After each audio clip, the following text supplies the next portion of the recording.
Tendulkar. Superstar na Rajinikanth. Ghatam na Ghatam Nadamani Vikku Vinayak Rama avargal. I am very happy to welcome him to Ide Mantra Coffee with Anu.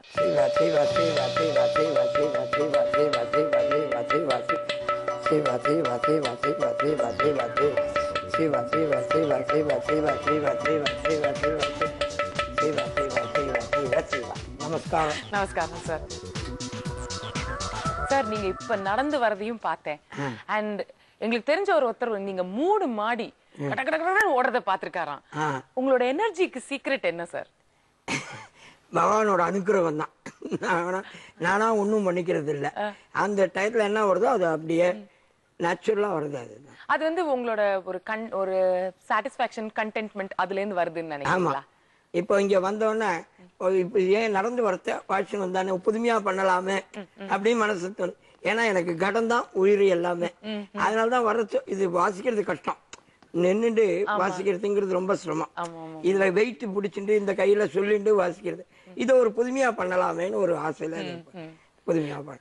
And உங்களுக்கு எப்படி இப்போ வந்து ஒரு சின்ன குழந்தை மாதிரி ஒரு எனர்ஜி இருக்கோ, நீங்க சின்ன பிள்ளையா இருக்கும் போதே உங்களுக்கு ஒரு தெளிவும் விஸ்டமும் இருந்திருக்கு போல இருக்கு. ஏன்னா 12 வயசா 13 வயசுல அப்பவே இதுதான் என்னோட ப்ரொஃபஷன் அப்படின்னு டிசைட் பண்ணிட்டீங்க இல்லையா?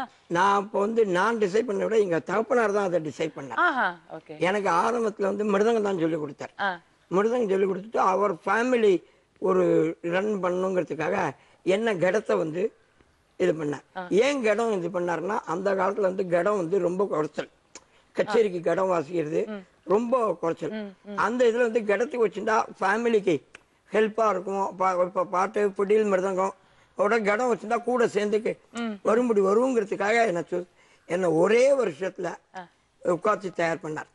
11 வயசுல தான் கத்துக்க ஆரம்பிச்சோம்.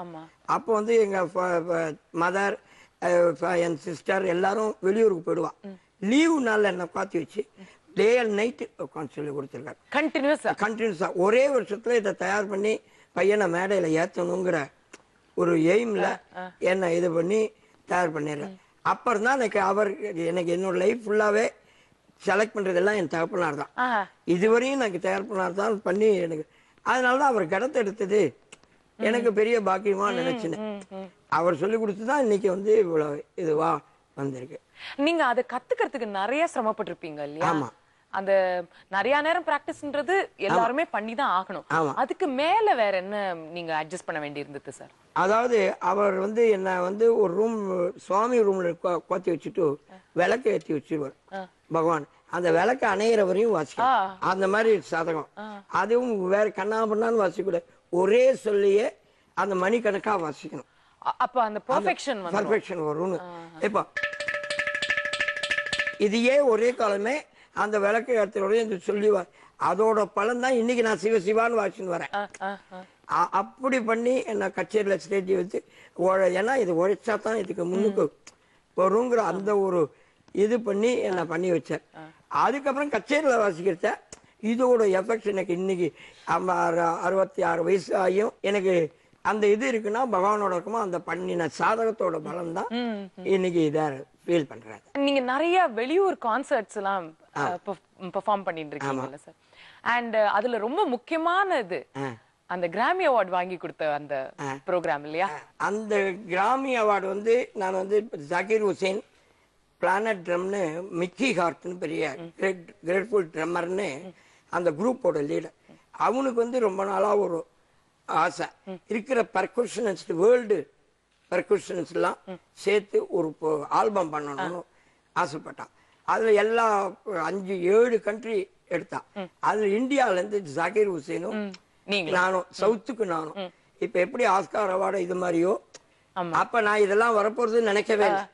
அந்த குரூப்ல போனோம் வாய்ஸும் அப்போ வந்து ஒரு ரிதம் தான் பேசிக்கா வச்சு எடுத்தா. அந்த ஆல்பம் பெரிய அனுகிரகத்துல நம்பர் 1 வேர்ல்டு நம்பர் 1 ஆல்பமா வந்தது. அதனாலதான் எனக்கு கிராமி அவார்டுன்னு கிடைச்சு. அண்ட் கிராமி அப்படிங்கறது நிறைய பேருக்கு அது பெரிய கனவு. நிறைய பேருக்கு அது கனவாவே இருந்திருக்கும் இல்லையா? ஆனா நீங்க கிராமி உங்களுக்கு கிராமி அவார்டுன்ற போது உங்களோட ரியாக்ஷன் என்ன இருந்துச்சு? வாசமா இது எனக்கு கிடைச்சதுன்னா இது வாசம் சொல்ல முடியாத ஒரு, ஏன்னா யாருக்குமே கிடைக்காத சவுத் இந்தியன் ஆர்டிஸ்ட்ல மீது கடம் வந்து ஒரு உபபோகத்தியமா இருந்து மெயின் ஸ்தானத்துக்கு கூட கிடைக்காம எனக்கு கிடைச்சிருக்குன்னா இது என்னோட கையினாலேயோ இது அந்த பெரியவாளோட அனுக்கிரகம் தான் சர்வ நிச்சயமா எனக்கு தெரிஞ்சது.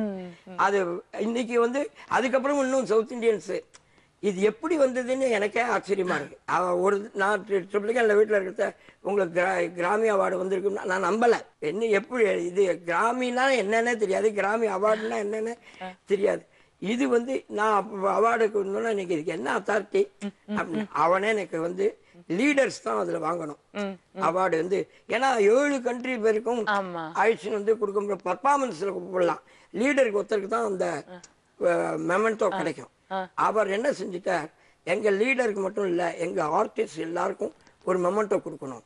அவளுக்கு வராட்டாலும் பரவாயில்ல, நாங்க போஸ்ட்ல அனுப்பிச்சிட்டோம். ஆனா அவளுக்கு அத்தாரிட்டி கிராமிய அத்தாரிட்டிங்கிறது என்ன நான் பண்ணதை ஒரு லேமினேட் பண்ணி ஒரு மெமெண்டோ எனக்கு அனுப்பிச்சா. அந்த கச்சேரிக்கு போறச்ச இது பண்ணி கொடுத்தா. அதுதான் இன்னைக்கு எனக்கு அத்தாரிட்டி. அதாவது நான் மியூசிக் கம்போசர்னு போட்டிருக்கேன். நான் கம்போசரும் கிடையாது ஒண்ணு. ஏன்னா நான் ரிதம் கம்போசர் பண்ணதுனால, நானும் சகரியம் பண்ணதுனால எனக்கு அந்த பண்ணி கடம் பிளேயர் கடம் ஆர்டிஸ்ட் அப்படின்னு சொல்லி எனக்கு அந்த டைட்டில் அது இன்னி வரையும் எனக்கு பெரிய இதுவா. அதுக்கு முன்னாடி பத்மஸ்ரீ வாங்கினேன், எல்லாம் வாங்கியிருக்கேன். வேர்ல்டு அமெரிக்கா இதுல வந்து கிடைக்கிறதுங்கிறது எனக்கு பெரிய இதுவா நினைச்சேன்.